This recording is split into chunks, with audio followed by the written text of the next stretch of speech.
For those who were bright and wide-eyed for just a split second when you saw the thumbnail, unfortunately no, this is not a new car debut in Gran Turismo 7, at least not for the moment.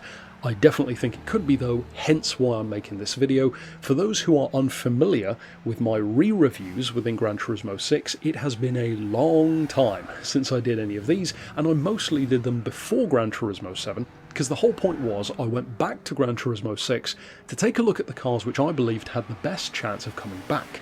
And it's actually quite interesting to see just how many of those kind of predictions, in terms of the reviews, and even some which I haven't reviewed yet but had slated to review, like the Ferrari 599 and others too, even the Scirocco R was on the list to review, they actually have either come back already in GT7 or, in some cases, are even on the leaked list, which is actually very cool to see. It's quite validating to my predictions. This one is not, as yet, from what I've seen at least, in that leaked list, which is curious to me because the LFA, of course, is, and is probably the most wanted car overall by the community for a Gran Turismo 7 return. Of course, overall, it completely overshadows the ISF, but I've actually always liked the ISF, whereas the LFA, it's been more of a recent thing where I've learned to love the car more. The ISF, ever since the first time it came out, I loved the car immediately. To me, the Lexus ISF and the Cadillac CT-SV were by far my two favourite super saloons at the time, far more than any Mercedes, Audi, Beamer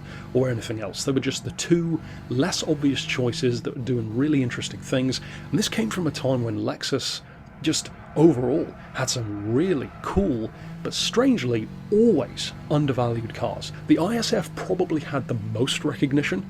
The LFA did not get as many sales or as much recognition as you'd initially think. Now look at their used prices. Then they had the GSF, which was even more of a unicorn than these. Even less chatter happens about that one, and one which I always loved, which popped up even in a game like Test Drive Unlimited as a DLC car, the Lexus LS600H, their 400 horsepower hybrid limo. Again, severely undervalued car with actually quite strong performance. This one though is definitely the one that gets the most respect, and even here in the UK, if you look at second-hand prices on ISFs, they're actually going up, not down. They are going up considerably, in fact, even compared to the other cars at the time, like the C63 AMG, the M3, and more. Now, in terms of its spec, I so badly want to drive an ISF. It's probably in the top 10 vehicles I really want to feature the most in Beards and Cars. That's my real world car review series, because I could see this being car of the year material for me. I could see myself adoring this car, and interestingly, I guess kind of real world spoiler alert, I've almost bought one of these a couple of times, and I haven't as yet, but I could definitely see myself getting one in the future at some point. Now, the ISF has a very interesting engine.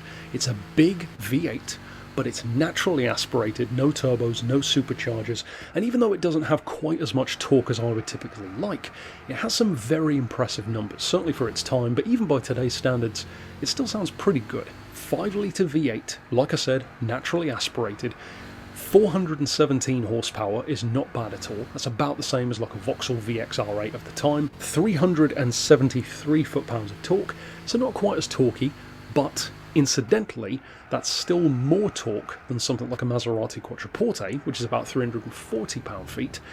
And that brings me to why I think I may love this car so much. The more I think about it, the more I think this kind of is Japan's, or America's, depending on how you want to look at it, but really Japan's Maserati Quattroporte. Not in terms of the packaging or who it was intended for, but just from a mechanical and physics perspective, I could see this definitely reminding me of that car. Even in terms of its design, it has that similar kind of wedge shape with the lower, more squat front end and the higher up, thicker back end. It's got that bigger, naturally aspirated, but certainly more high revving, almost race inspired, definitely sports car end of the spectrum approach to its engine, with not as much torque as its rivals, but just as much horsepower and a more playful personality, again very Maserati-esque, and even its transmission kind of sounds a lot more modern than it was. It's an 8-speed with paddles.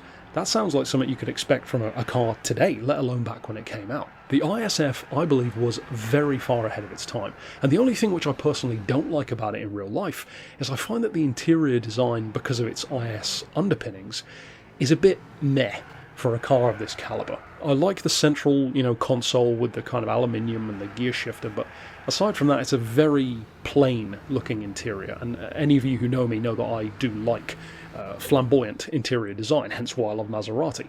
But this one, not so much. I've always loved the look of it from the outside though. These sound absolutely phenomenal in real life, and I have no doubt I would love driving it.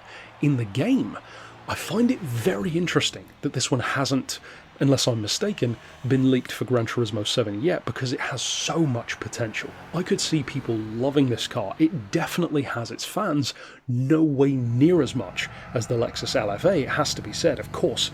But if you are going to bring back the LFA, which they are, it seems kind of natural to bring back the ISF as well. It's kind of like the big brother, little brother situation where they're both brilliant in their respective fields. For now though, that's it for my thoughts. I do think this has a very good chance of coming back. It was already a premium, already clearly they love the car, they give it a huge amount of respect, to the point where even if you try to get this car's tail out around midfield, it really resists. It just stays planted, almost like a four-wheel drive car. And even though, of course, the physics have changed since then, even so, it's a very, very OP vehicle in the Super Saloon camp. And of course, stick around, I will be featuring more cars from GT6 that I believe do have a chance of coming back in future. But for now, as always, thanks for watching.